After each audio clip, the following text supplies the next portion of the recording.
Welcome to the Tea Grannies. I'm Elise. And I'm Maria. Today we're here to chat all about audiobooks, so pour yourself a cup of tea and let's get started.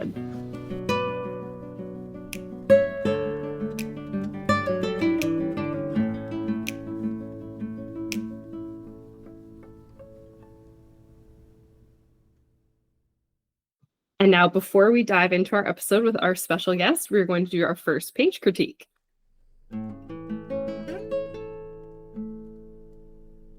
I was shot this morning. Drowned a couple weeks ago while eating dinner. Last month, I felt my lungs crumble into a fine dust while in the shower. Since I was 13 years old, I have felt the cause of death from each person that has lived in my small town, Brindlewood. It's like some contract I've unwillingly signed. I must feel the spirit's pain before they can permanently cross over. The first time a dead person passed through me, I was sitting in front of the mirror in my bedroom. I was trying to work out how to French braid my own hair, my arms contorted behind my head and my hands tugged at my hair at all different angles. I had a scented candle lit on my windowsill, trying to get hold onto the earliest signs of fall in mid-August. It had been a gloomier day, with overcast setting the tone for the rest of the week. But the sun still had its way and peeked out once in a while, like a gentle reminder that it was still summer. Maybe not so gentle, it was still hot outside, muggy. Eventually I gave up on playing with my hair and laid my back onto the carpet. The outlines of the old star stickers I had up on the ceiling were starting to fade. Like always, looking at them made me sad. They always came across lonely or lost, like the remnants of childhood, a constant reminder of growing older. As I sat up, my throat began to close. I felt it start at the bottom, near my collarbones, then it crept up my entire neck. My throat was caving in on itself like a constricting snake. My mouth shot open wide. My hands instinctively grabbed at my skin. The lack of air was burning hot. The flames from the candle started to lick higher and angrier. My eyes grew wider and wider. My throat tighter and tighter. Black dots took over my vision, and a ringing began to echo in my ears, louder and louder. I struggled up to my feet. The lack of air morphed my movements into a haze. I had my hand on my doorknob, but it stopped. It all stopped. The candle flame returned to normal. Air rushed through my lungs like a tidal wave, and an ice-cold breeze tore across my skin. All right. I don't have a lot of comments.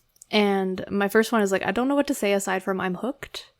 The opening line really got me, the opening paragraph, I guess. I hadn't actually sat down to intentionally read this piece yet. I was getting ready to file it away. I was kind of getting organized, and then I just kind of glanced at the first few lines and did a literal double take. I read it, I was like, wait, what? And I read it again. And I honestly, I had to sit down and finish it because I was like, what is going on? This is great. So I really just want to read more of this. I love the concept that's being introduced, and I want to know everything about it. Why the main character experiences these things, how it started, what they're going to do with it. This is a storyline I could really get behind. And any suggestions that I had are largely structural and then cosmetic. And I want to stress that. I think that those things are still important, but they are not, they're mostly quick fixes in my opinion.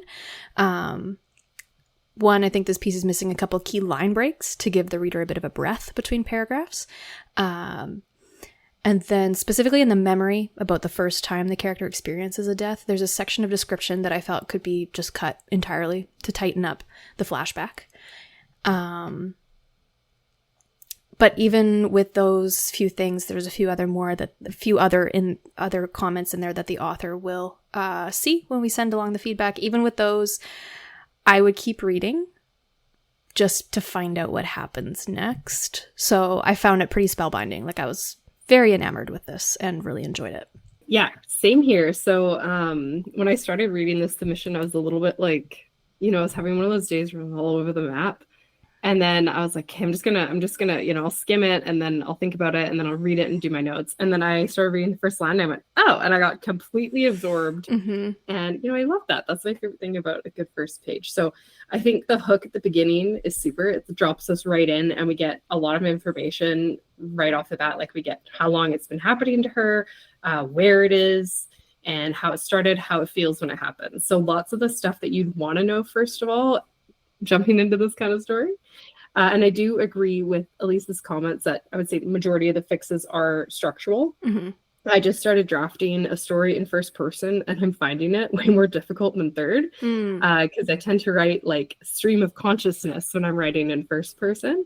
And it's a little bit what happens here near the end. And it could be important for the character to reflect on her age, about her childhood there. That could be important, but I don't think it needs to be on the first page. I think it can be somewhere else, maybe in this first chapter. I just think that it takes up some space when we're really focused on like the description of how it feels when someone dies and she feels their death. Like that's the really compelling part. But yeah, I really want to read more because I feel like this could go in so many different directions. And I'm very curious. Like it reads a bit like a contemporary fantasy. It could be horror. Like, I don't know. It could be so many things. I think it could be just a very fun story. One thing I'd like to know, actually, I mean, probably learn it on the next page, but since I was 13 years old, etc. So how old is the main character now? How long has this been going on for? And that will also help us figure out what age group this is directed to, right? But yeah, I think this is pretty freaking cool. I think if you start with I was shot this morning, you got most people's attention. Yep. Loved it.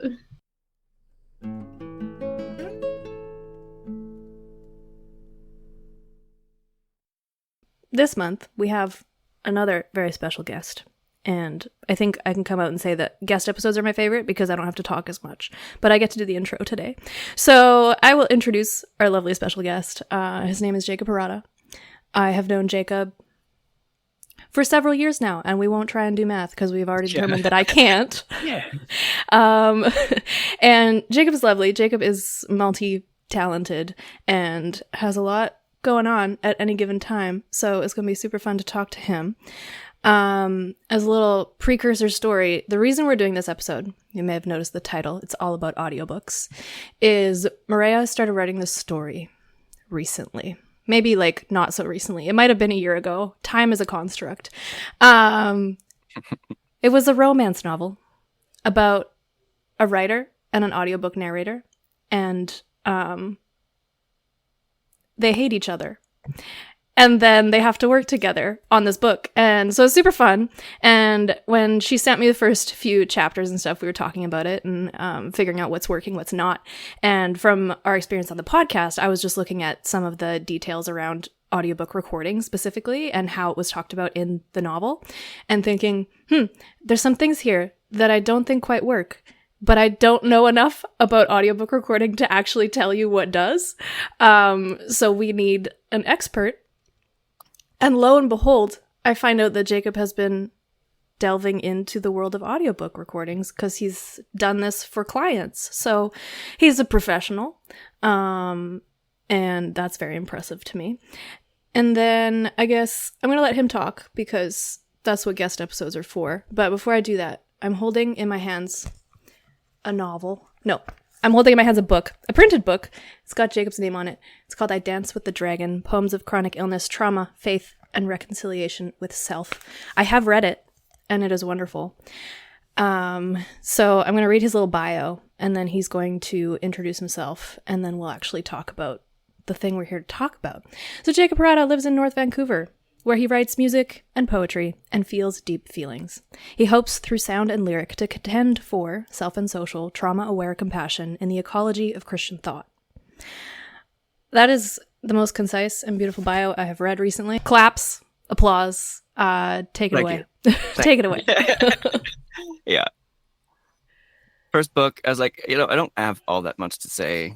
Here's me. I think that's perfect. This is what I'm trying to do. Yep. No, it's great. I'm glad you did that because now I don't have to say too much about myself. Yeah, just tell us a bit about like what do you do with your time? What kinds of I know you're involved in many different art forms, so maybe like a kind of overview of the different art forms that you I guess right now I'm in. studying music with hope to be a more active singer-songwriter vocationally. Also just wrote a book of poetry, as you heard about, which is very fun and vulnerable.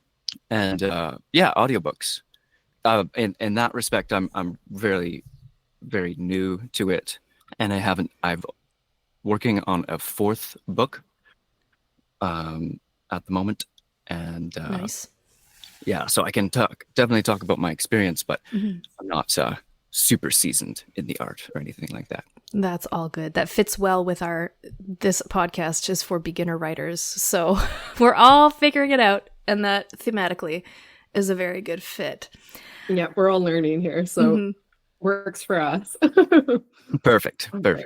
Well, we have a whole list of questions, and knowing me and Elise, we will go off topic. So we will get started with questions, see how we do.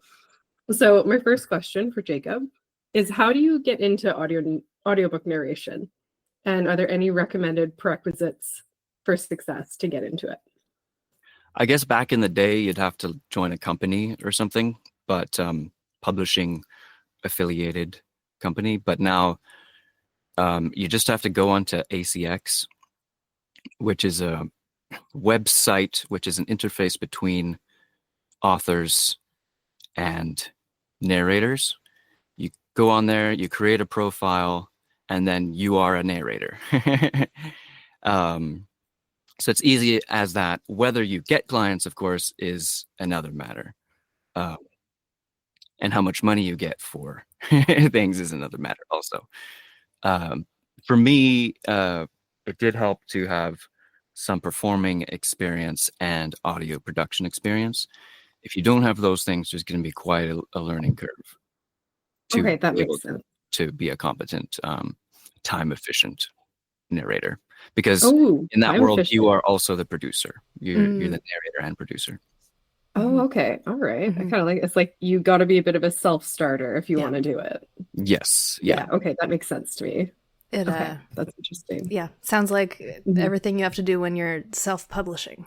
You are Yes. you Yeah. are the publisher now. Yeah. And you're also, presenting yourself to Yeah. the Wow. world. Yes. I feel like that's a tough one. I feel like you're living the very distant dream that I had of writing, publishing, narrating, and doing like all the things for my book. And then I realized how much work it would be Yeah. to do the audiobooks for myself. I was like, maybe that's a hobby I should just not touch right now. So You're only one person, you know. You can only do so much. maybe retired Elise will Mhm. take the leap. I don't know. I think that'll be cool. That, Hey, we have that a is lot of something comments. I wanted to say at some point was Mhm. that it is a lot of work. Mhm. At some point, I believe it. it's just you have to be ready for a fair bit of. It isn't easily an extra thing to do on the side unless you have a lot of experience in narrating already. Yeah. Do you know Okay. what the approximate conversion would be? I mean, either generally or for yourself, for like how many hours of recording, how that translates to how much time in the book form. Like I know it takes like, I don't know, for me to edit 30 minutes of a podcast recording, it takes about an hour. It takes about double the time. Is there a conversion like that for how long you spend recording a portion of a book versus how long that is to the listener when they're reading it? If you add in like edits or like author requested re-records for things afterwards, I've been getting faster, but it was initially like 9 hours 9 hours of work per finished hour. Whoa. And now it's like 6. Okay. So, but for the straight record initially, I usually the recording ends up being like 50% longer than The finished product. time of the finished product. Yeah. The other time is the editing stuff and the redos and stuff like that. Yeah. Okay. Also, I think I added in like the time I spent before recording, creating characters, which actually learning accents. So, that is another thing that actually takes more time than I realized. Yeah. That is the primary reason why I don't think I'll be an audiobook narrator. That's amazing. Okay, that was an extra question thrown in that is not in the list that we sent you. So bonus. Yes. My actual question was supposed to be on the music recording side, because that's initially the art form that I first knew you for, I guess. I knew you in the music space and the slam poetry, actually. I went to an event where you were reading some poetry, or performing some poetry is more accurate to say. Mm-hmm. But in terms of like your music recording side of things, how has that contributed to your audiobook narrating? And I'd be curious about any overlaps and crossovers you see in that space. The first thing I think would be just being comfortable in front of a microphone. Mm-hmm. Yeah. You don't realize how awkward it is to be there alone in a room and just be trying to convince this microphone it should listen to your story. And listening to yourself, getting used to hearing yourself. It's a weird head game to just kind of get used to that initially. How far to stand away from the mic, stuff like that. I had that from singing, many hours of singing before. And then the audio production thing. So I had software called Studio One that I used for audio production, and had done lots of audio editing, and that is a huge learning curve too. But I had a lot of that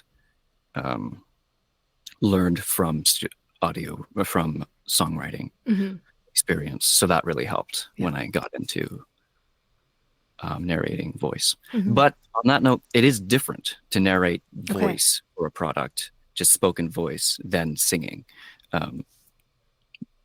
But yeah, there are similarities. What are like? I can imagine the differences, because like I have tried my hand at both. I mean, like we had to get used to hearing ourselves talk for the podcast, and I sit and edit all the audio for that, so I'm very familiar with my own voice. Yay. That makes me sound like an egotistical maniac. No, it took us a long time to get used to that, because I remember when we did some demo episodes and we listened to them, the weirdest thing was hearing my own voice and just like trying to wrap my head around, like, that's how I sound and that's how I speak and that's how words sound coming out of my mouth, because how you hear it in your head is so different. It was just really bizarre. It was hard for me to get used to. But yeah, I'm interested in those differences you mentioned, that like, because I don't have much experience recording music. I've done a little bit, but very, very minimal. So how are there some key differences you could identify? Well, for singing, the voice is in the context of other sound, and so you don't have to spend as much attention to getting rid of background noise. Whereas for audio book production, getting rid of the fan in the other room is important, and that wasn't as important for like the singing for the demos I was doing. And it was quite a headache to try to figure out how to get a clean voice sound, despite the fact that I'd already recorded my voice. Spoken is quieter too in general than singing, so you have to get used to that different volume range, and with that quieter recording input, you're also noticing the other noises happening more acutely. So they become more of a problem. I think that was the main difference. Okay. Yeah, that makes sense, because when we started recording, like the weirdest sounds would make it into the background, because you are just speaking, not singing, and taking up so much like breath and like making more sound. Yes. We would hear like if one of the dogs came down my hallway to my office, like just in the background, this like tiny little click, like dog nails on the floor, and I was like, how does the mic pick that up? But it does. Yep.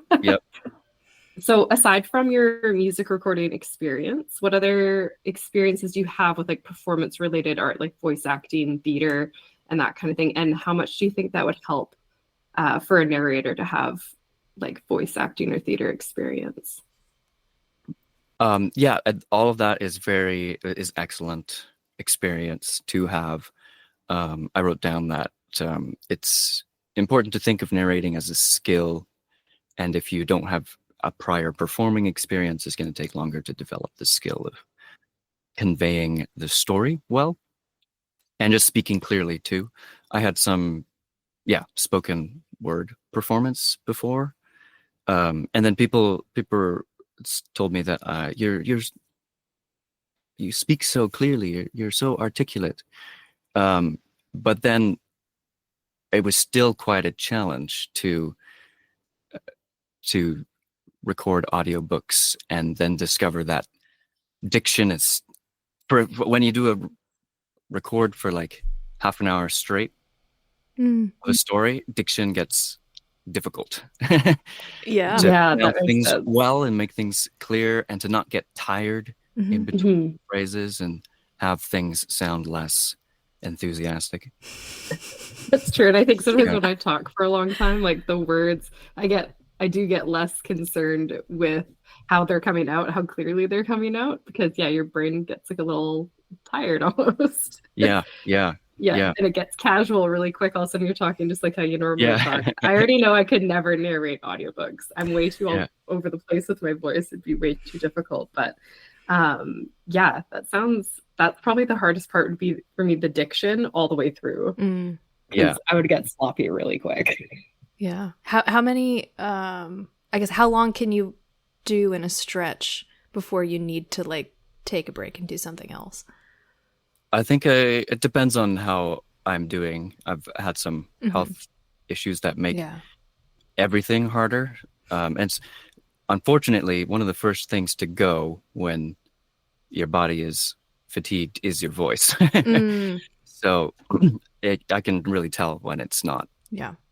strong. Mhm. And then I guess the task is just to take breaks more often. Right. But I think on a good day, I can do an hour. Mhm. I've done hour-long chapters Mhm. straight.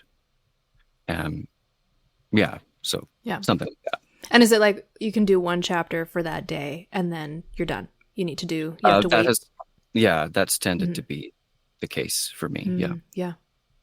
That is consistent with what I've assumed about like just the toll and how much goes into narrating an audiobook. So I'm not shocked by that, but it's still like it really puts into mind a framework for how long a project like that can take. Like there's a timeline involved and you can't get around it. Like you can't rush it. You can't skip the process. Your voice can only do what your voice can do. And if that's what it is, then it's going to take you at least, however many chapters there are, if they're each an hour long, that's 72 days if you have 72 chapters. And that's, you can't skip any, like, and you might have to do multiple takes. So then that's even more. And what a process. I would like to get into a little bit of the technicalities. Just, I think it's very valuable for authors to understand, even if they're like, for myself, even if I'm not planning to go and record an audiobook of my own and do that whole process, I've always found it really valuable to understand the process that other people are working through on a project that I'm involved in. It helps me be more compassionate, first of all, and more empathetic. And then it just helps me ask more accurate questions and just be a better person to work with because I understand better what the other person is trying to do. If you don't mind taking us through the recording process, so going over setup, you're creating a functional recording space for yourself, audio editing, all the way to like exporting the final file and all those things. Have at her. Set up the room first, noise treatment and acoustic treatment. And this is important. And if you don't have a space where you can do this well, the job might not be feasible for you. If your only available office to do the recording is next to a busy street, it just not going to work, regardless of how many noise cancellation plugins you try to add onto the voice. So noise canceling is like sealing the room off from outside noise, and there's all kinds of crazy stuff you can do that, like adding inner walls and stuff like that. But mainly just find the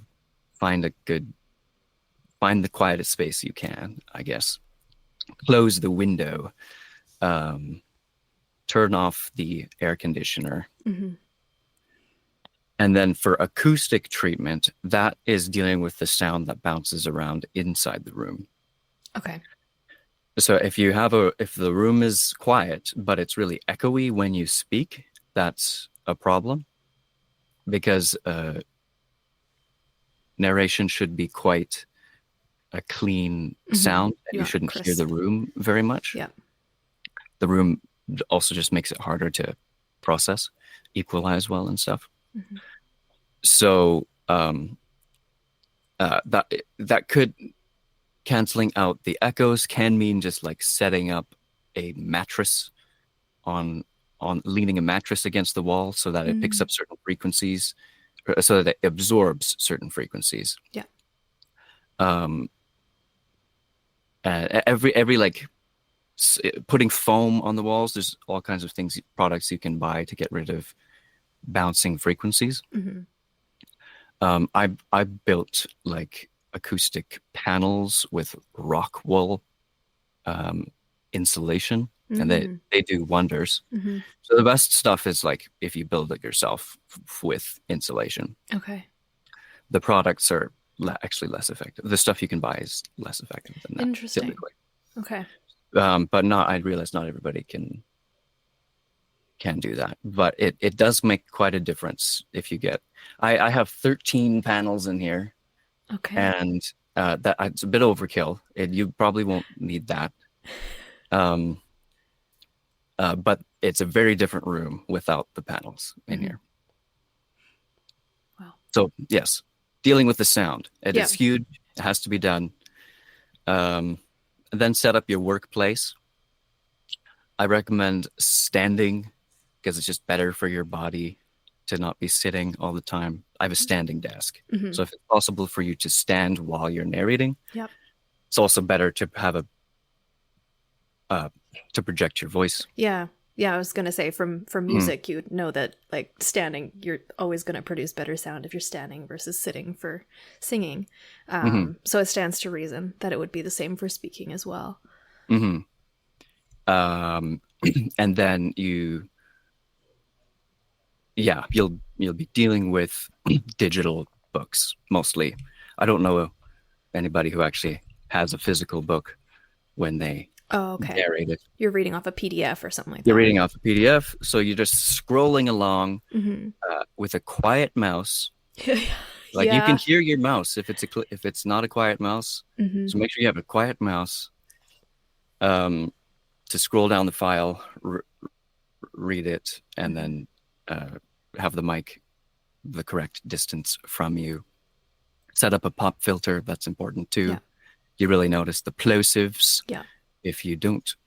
Do you also use any plugins or things to edit out the plosives? That's something I've struggled with.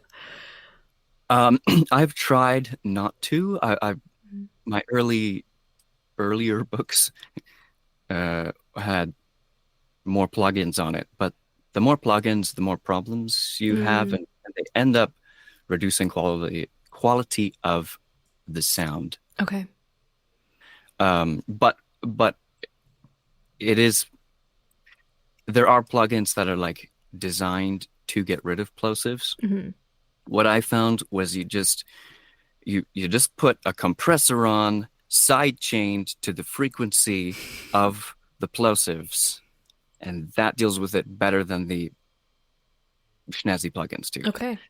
I know that not everybody will know what that means. That's okay. This is why you're here. And my pro tip. Yeah, for listeners who don't know what plosives are, that's just like the p and those like really explosive sounds that tend to be quite distracting or loud. Or a bit spitty. Spitty. Yeah, is that accurate, Jacob? I know there's different, like there's plosives and there's other ones that can cause problems. So I think that's what those are.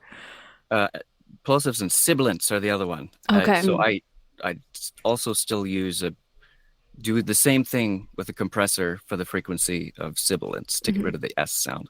I've found personally as an audiobook listener, even in professionally produced audiobooks, the S is painful.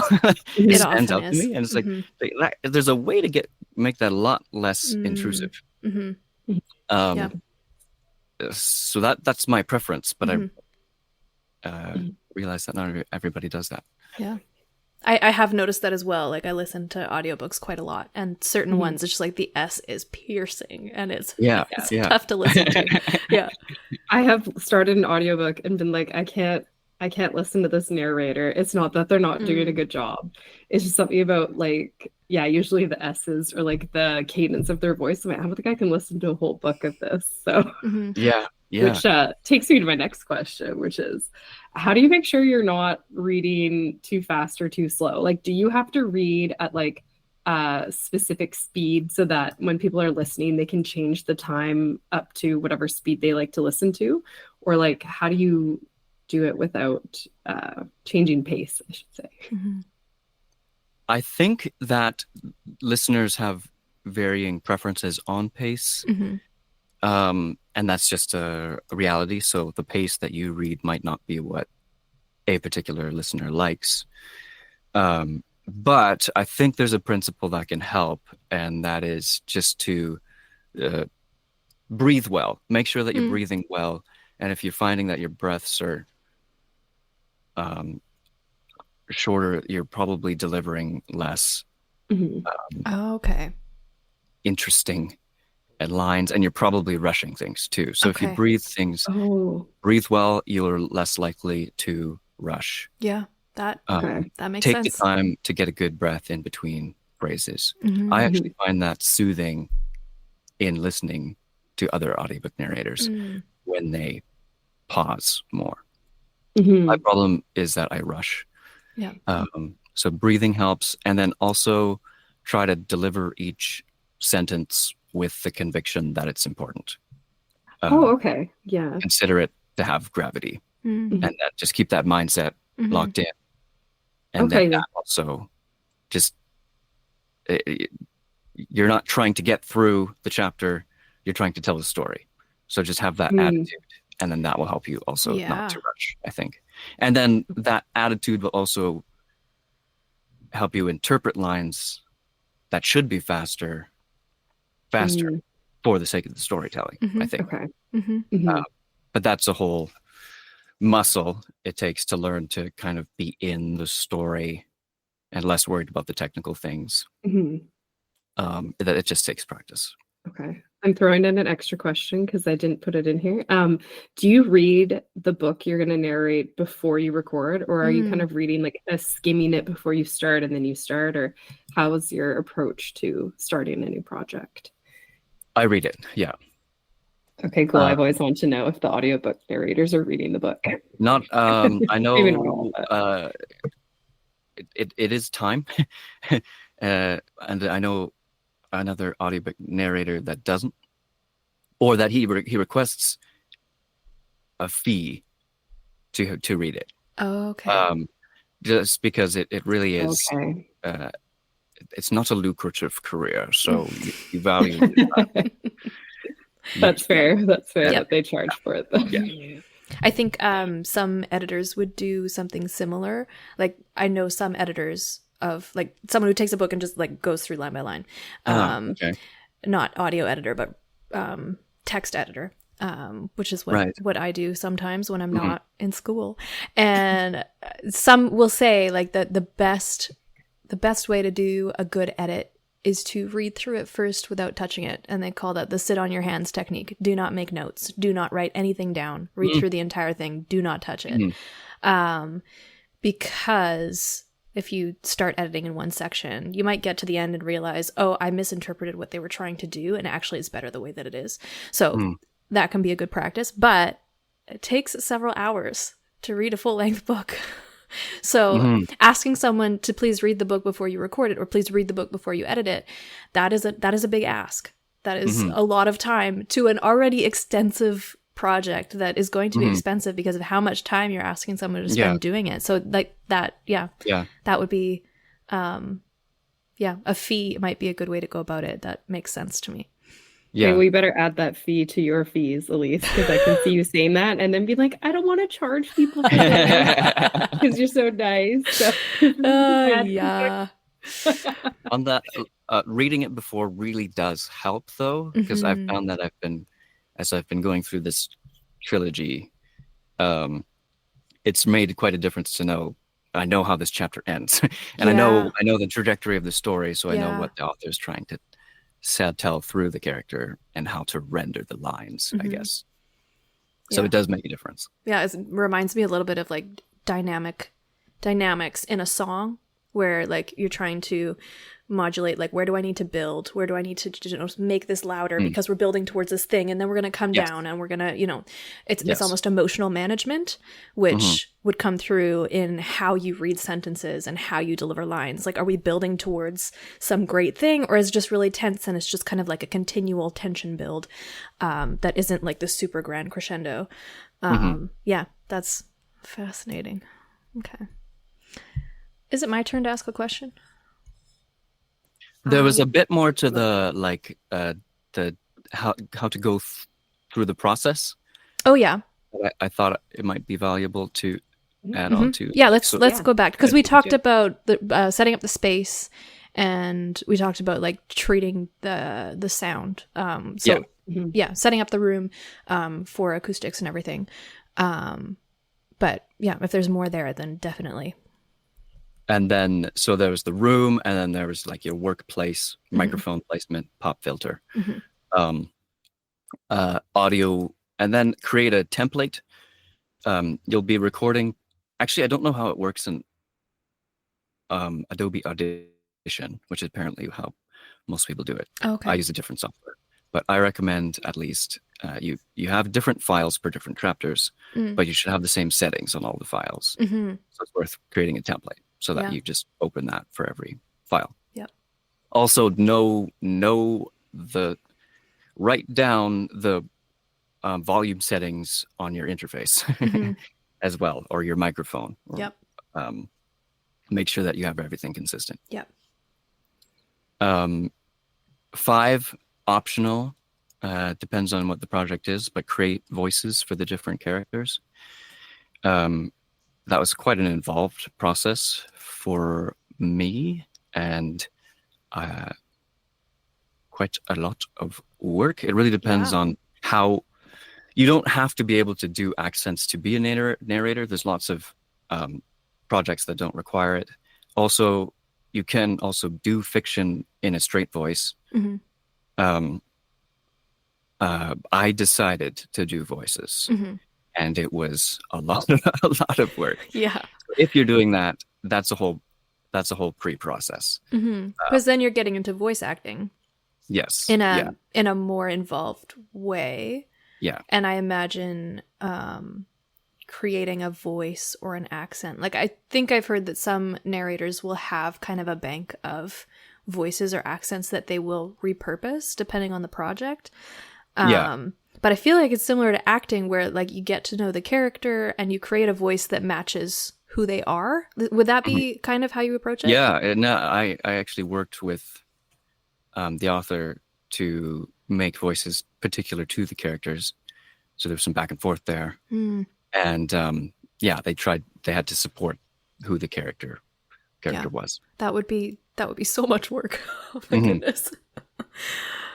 Wow. There's and then to if you want to get, I have permission to not do the accents perfectly because it's a fantasy world, sort of, you know? Yeah. And I noticed that other narrators don't get accents, like nail it perfectly. But if you do want to get accents perfectly, and you should try, it takes quite a bit. Yeah, that would be a lot of takes. Just like that word just didn't quite fit whatever you're trying to do, so you have to redo it. Yeah. Wow, man. So then, so you've set up your characters, your Mhm. workspace, your template. Mm-hmm. Then you, I guess this is assuming you have the contract set up already and stuff. With Yeah, assuming you got the job and you're Yeah. you're hired. Good. Yeah. Then narrate a chapter straight through, and there's a different technique, but this is how some people do it. They make a sound whenever they make a mistake. So when I know that I've made a Oh. mistake, so I read the chapter straight through without pausing. Mm-hmm. Every time I make a mistake, I go make a click sound. Mm-hmm. So, and then it's very visible in the waveform. Yeah. So on your software, you know Yep. where your mistakes are because you've made a waveform. Click very distinct. Yeah, for Maria, because you don't do the editing. Like I noticed that when sometimes when you start to say, not you specifically, but in general, when someone starts to say something, a click sound will happen in your mouth. Like it just, Oh my God. Sometimes it just happens. It's a spit or something. Like Yep. And that shows up as a straight line in the recording. So I know I have to take it out gosh. because it's just a distinct, and it's really really tiny, so I can get rid of it really easily. But it's so obvious on the recording when that happens. It's very interesting. Gosh. Editing seems like so much work, by the way, editing the episodes. I'm so glad that I don't have to do that. So thank you. And that the whole audiobook narrating thing sounds like it's so far out of my wheelhouse that I don't have the patience, I think, to make it that perfect.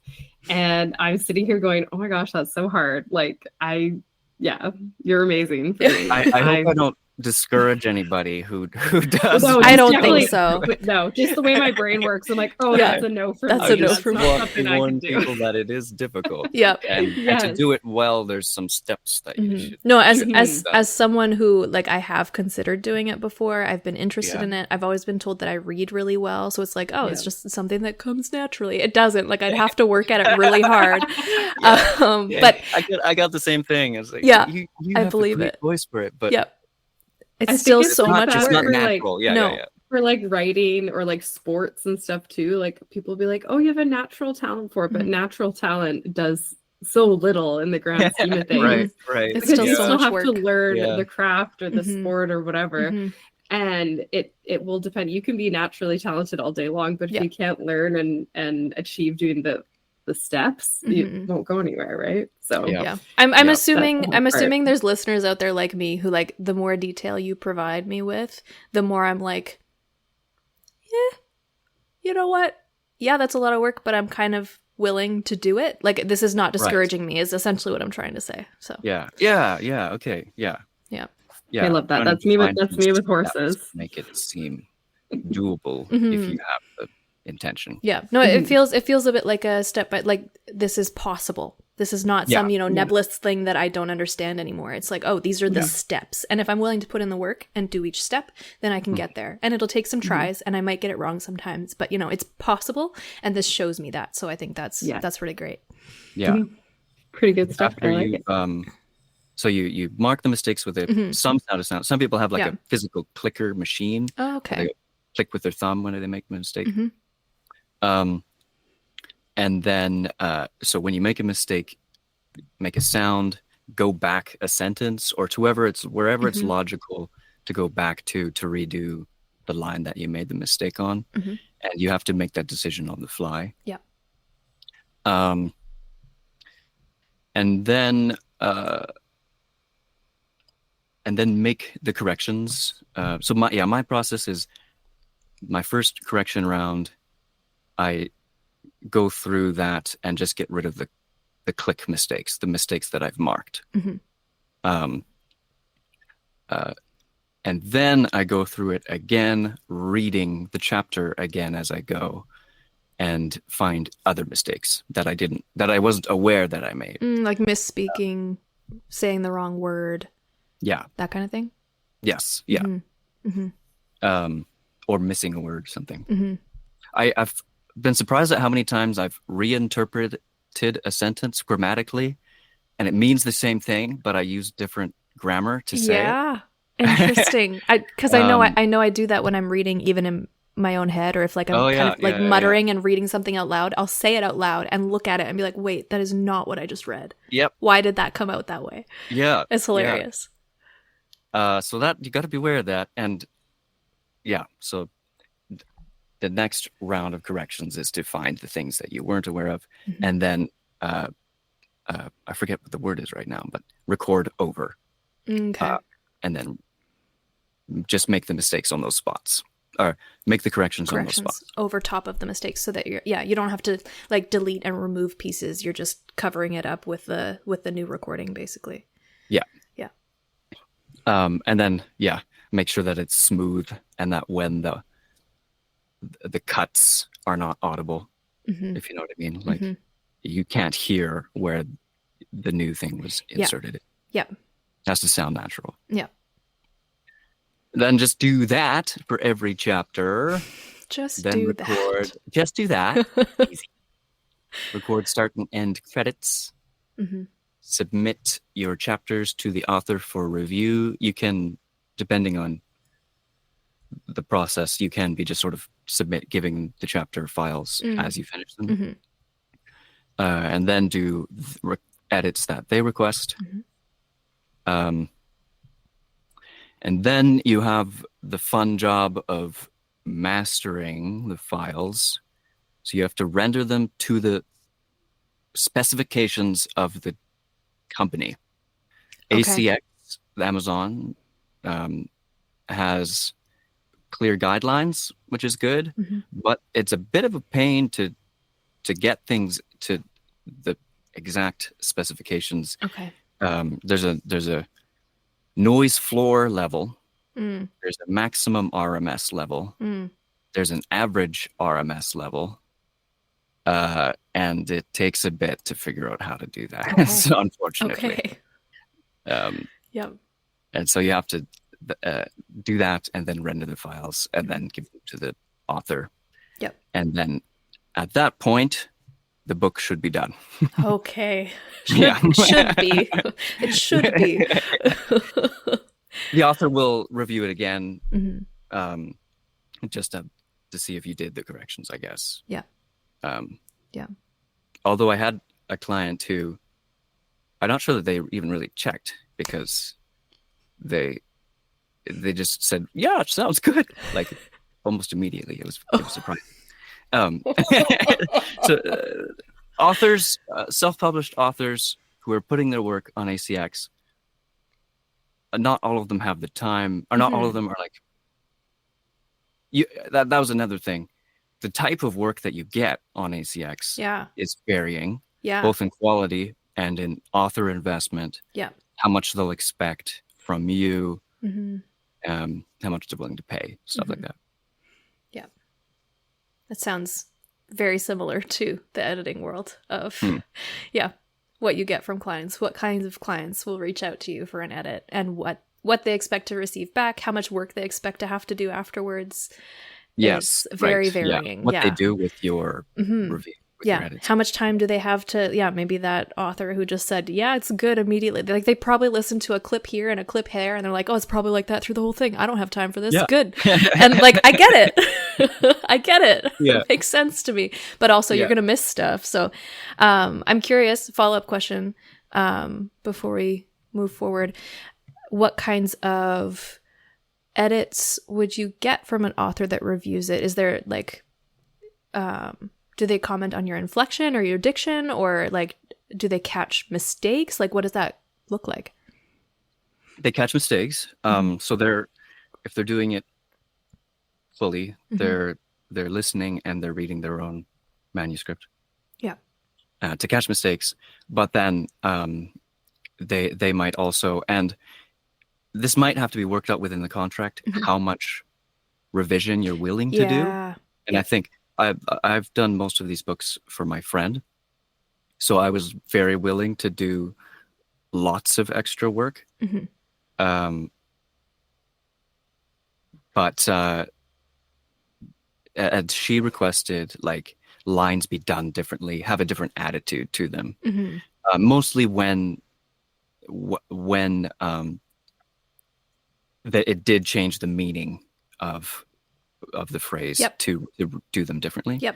But then other requests were just like something sounded weird. Mhm. It didn't quite come out right, stuff like Mhm. that. So there's all kinds of things actually that an author might come back to you Okay. with and depends on how invested they are in wanting it to sound right and match their vision, Yeah. I guess, Yeah. for the story. Mhm. That makes sense. We're going to shift gears a little bit to a question about genre.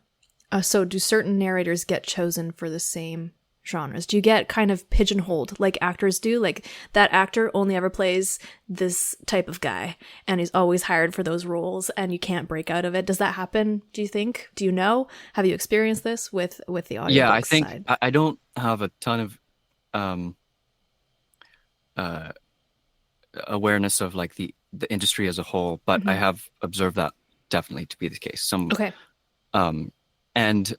Some voice actors get um, picked for certain genres, but then also actors brand themselves in a certain direction Mm. uh, to get a certain genre. Yeah, they might Intent. want those genres Yes. specifically. Yeah. Okay. Yeah. Okay. All right, that makes sense. Mhm. So there's been a lot of audiobooks coming out lately that are more like graphic audio or full cast audiobooks. Do you know how those are recorded and how they're different from your own process? I guess don't have a full answer for how the process for those ones, but that it would be extensive. Mhm. Like there's a lot more steps. Yeah, because you'd have to like everyone. Well, either you have a studio and everyone comes in and someone manages the recording for everyone, so that the Mhm, settings are right. I'm just guessing here. Like I know nothing. mhm. Don't take this word as law. Or I can envision like if it's more of a budget project, you might have people recording from their own studio setup to certain specifications, like set out by some guideline or whatever. But then Yeah. someone with really good production and mastering experience would have to take all those files and make sure that the settings match so that you don't have someone who's way louder or way quieter, like we deal with the podcast episode too, because I'm just so soft Mhm. spoken. You would have someone going through and like evening out those things so that no one's Yes. overpowering anyone else. Yeah. Yeah. You definitely have a more extensive production Yeah, process for Mhm. that those would be projects. intense. Yeah, because I listened to a really good full cast one, and the whole time I was like, how did they do this? Like, it sounds like they're not recording it together because they did it like each chapter is a different character. And I imagine like Mhm. if that's I think that one was, yeah, that one Mhm. was each chapter is a different character. So I Mhm. suppose that then they could record it on their own. But yeah, like the whole tone of the book all the way through is very similar. The pacing is Mhm. all great. So I'm kind of curious, Mhm. like that must be pretty hard to manage. Yeah, I imagine someone's got to be managing that and producing that to make it as Mhm. good as they are. But I Yeah, think yeah. if you get to the point where you've got a full cast audiobook, you probably got budget. Yeah. You have the There's gotta time be and the some sort money. of yeah. Exactly. Yeah. Well, a little different than when, for most majority, I would say. Mhm. Yeah. Yeah. Okay, our next one. This is maybe, yeah, I'm curious about your take on this one. What do you think makes the difference between a good audiobook narrator and someone that people don't enjoy listening to? And I get that this might be kind of a personal preference thing. Like some people just like listening to certain voices more than others. I imagine that plays into it. But I was wondering if there's any like objective or technical reason. We talked about plosives and I already forget what the S's were called. Sibilants. Those kinds of things would contribute to it, but I'm curious if you thought of anything else. Yeah, I think it is very, very subjective. People have different preferences. Mm-hmm. There's some books that are professionally produced that I find abrasive to listen to. Mm-hmm. But maybe this is really just my preference, but a good narrator pauses. Mm-hmm. There's for intention and Mm-hmm. effect. Mm-hmm. There's breaks, even just slight little breaks in between in between phrases. Yeah. Where you can tell that there's storytelling. They're not just reading words. Mm-hmm. Yeah. Yep. Yeah, I've And noticed there's that. probably so many other things that go into that, Mm-hmm. but There is. I've read, Yeah. or sorry, I've listened to a few episodes of other podcasts, and it's interesting how you can tell the ones that are reading from the page versus the ones who are Yeah. just kind of referring to notes. Yeah. Because one sounds conversational, the one that where they're referring to notes, Mhm. and the one where they're reading from it feels like when you were in like elementary school, you got called on, you had to read a paragraph, and you just kind of droned on until it was over. Yeah. Yeah. Mhm. That's kind of what they sound like. So I Mhm. think, yeah, the pauses are important. Mhm. And I mean, you're reading word by word, but like you can't just read straight from the page either, because then it doesn't sound nice to people's ears, right? Yeah. Well, that's Mhm. That's yeah, where the that's voice so hard. acting, Mhm. inflection, and how you fit emotion into each phrase will definitely play a Yeah. part. Like you can read something flat and monotone, and yeah, you still read every word and you get it technically correct, but no one wants to listen to that. It's boring. Yeah. So if an audiobook narrator doesn't emote in the way that people are expecting, or in the way that resonates with Yeah. people, then that would make it a more Mhm. tedious listening experience, probably. And like we were saying earlier, how some narrators get pigeonholed into a genre. They only want to work in that genre. That's interesting too, because I'll listen to, like, say, a fantasy audiobook and I'll be like, I've heard this narrator before. I like them. And I'll keep listening to that audiobook. Mhm. Right. Mhm. And then there's the odd narrator where I'm like, I don't like this narrator very much. Yeah. Just something about their voice. Or sometimes it reminds me of like someone like, I don't have good memories about. And I'm like, oh, I can't listen to their voice. So yeah, I think that's really interesting. It's not just how well they're reading it. Sometimes people have their own stuff that makes them want to listen to a certain narrator over another. Yeah. Yeah. So yeah, that's interesting. Mhm. So when you're recording, how do you pace yourself so you don't strain or damage your voice when you're recording something as long as a novel? Mhm. So yeah, long term, taking care of your body Mhm. while you're doing the process, but then also, I heard one narrator say half-hour breaks is a good target. So yeah, and then just to take a break in between. So like half hour breaks being a break every half hour, or a half hour break every once in a while? Sorry, yeah, a break every half hour. So a break, Okay. Yeah. Between narration stints. Yeah. Mhm. Especially if you find that you're trailing off and your voice is getting tired, it's worth and healthier for your voice in the long run to take whatever breaks you need to sustain the performance without strain. Mhm. Yeah. Yeah. Are there any signals that you notice? Like, this would be a personal thing that would differ from person to person, but I'm curious if, like, how can you tell when you need a break, when you feel like you're straining? Is it pain? Is it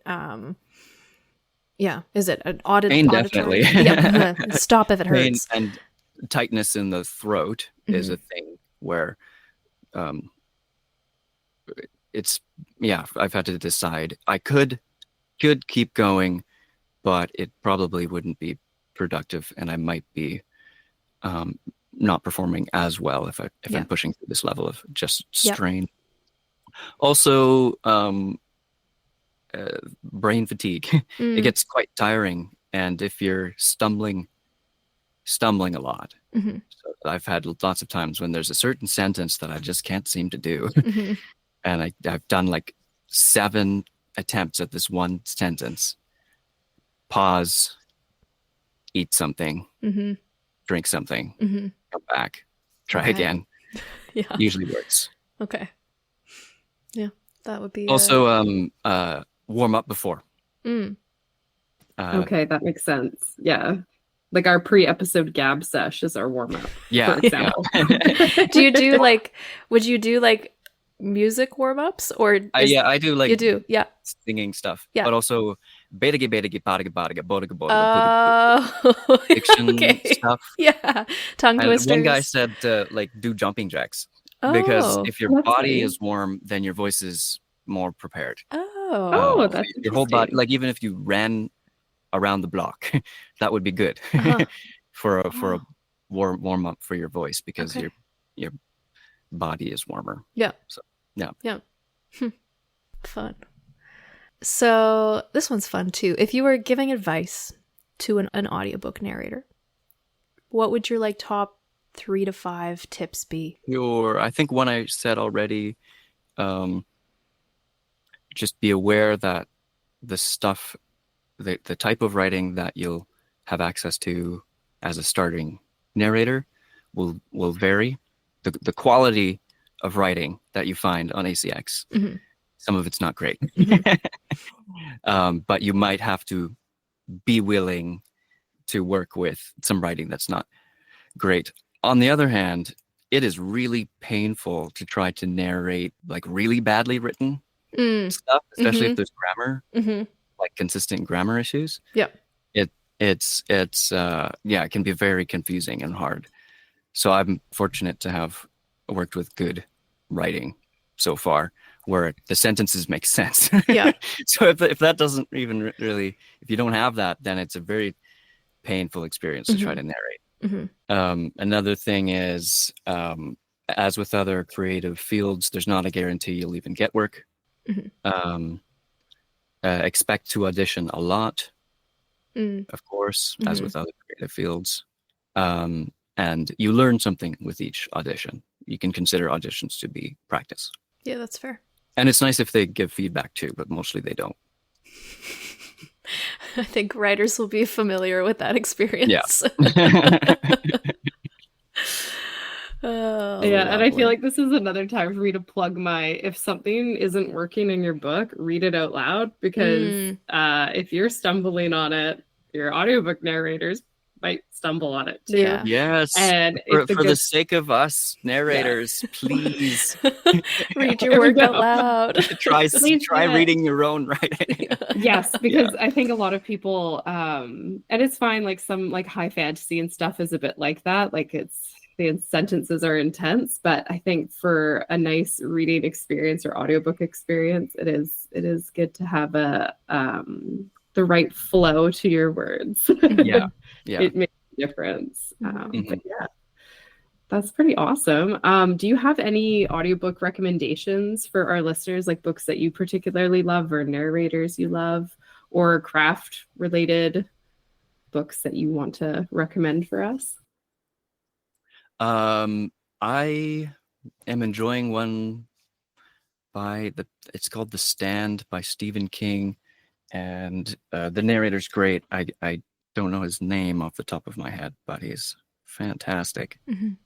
I also really enjoyed like a full production one of Lord of the Rings that's available on I want to read Internet Archive. It's doesn't seem to be for sale anywhere, but it's okay. Not me writing that down, because I was like, I want to listen to a full cast of Lord of the Rings so bad. It's not full cast, but sorry. it's produced sound and stuff. Ooh, and like nice. when he does the ents, he's clearly done something. Like filters and stuff like that. Nice. Yeah. Cool. Oh, that's really fun. Wind sounds and the Howard Shore soundtrack, which is fun. Love that. Okay, it's like my favorite writing soundtrack. Like, I mean, Lord of the Rings and The Mandalorian are my favorite writing soundtracks, because I feel like they have like a good amount of intensity. So that's very appealing. That's awesome.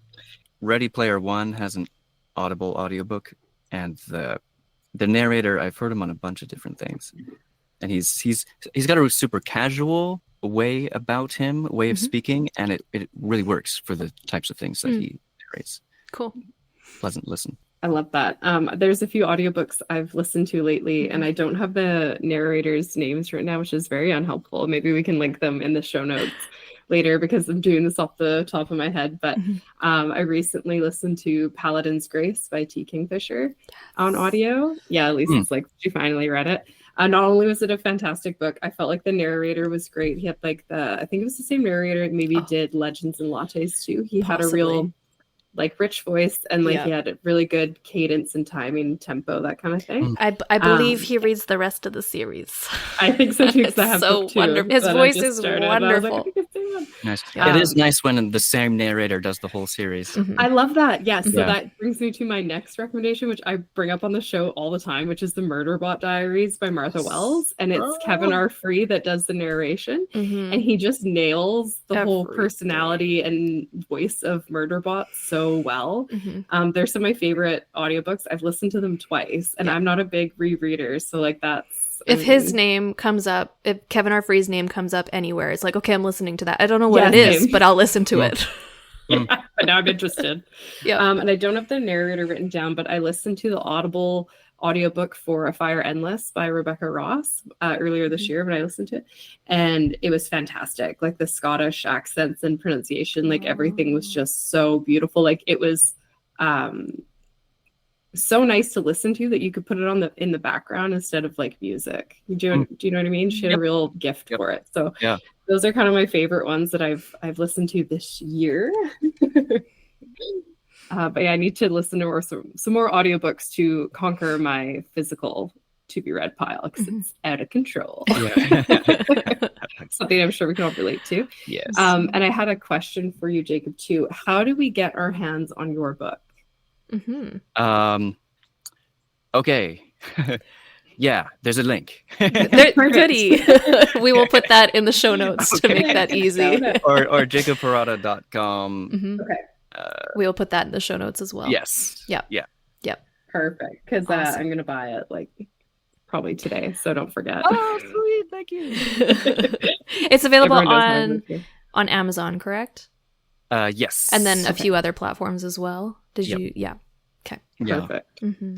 I love it. I'm Very so excited nice. to read that. Although I know me, I'm gonna buy it and gonna be like, everybody look at this book. I'm so excited. And then it will sit on my dresser, my shelf for like so As long. we do. Exactly. But like, I'm holding this up for Maria. It's not a big book. Like, Hold it. Like, Oh yeah, it's not that big. Okay, I can totally yeah. do And that it's- in a night And or it's two. like, it's poetry, so it's shorter. And Oh, It's are you gonna do a an word audio? length of a long essay. yeah.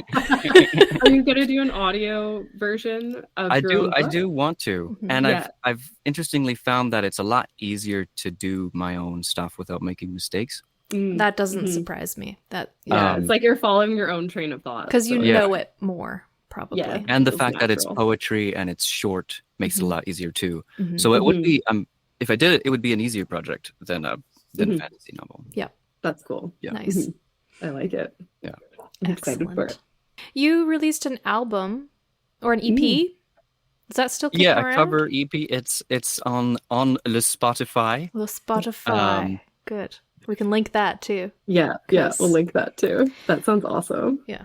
I actually found another artist recently on Spotify. It's a smaller artist and he does like classical music. And I'm like, oh, okay, so I'm gonna track this guy down and be like, can you like write an album to go with my book? Yeah. I if I had the time to do stuff like Mhm. that, that'd be so cool. I love That'd be amazing. the where the art worlds collide and Mhm. art is written for a book or Mhm. Me too.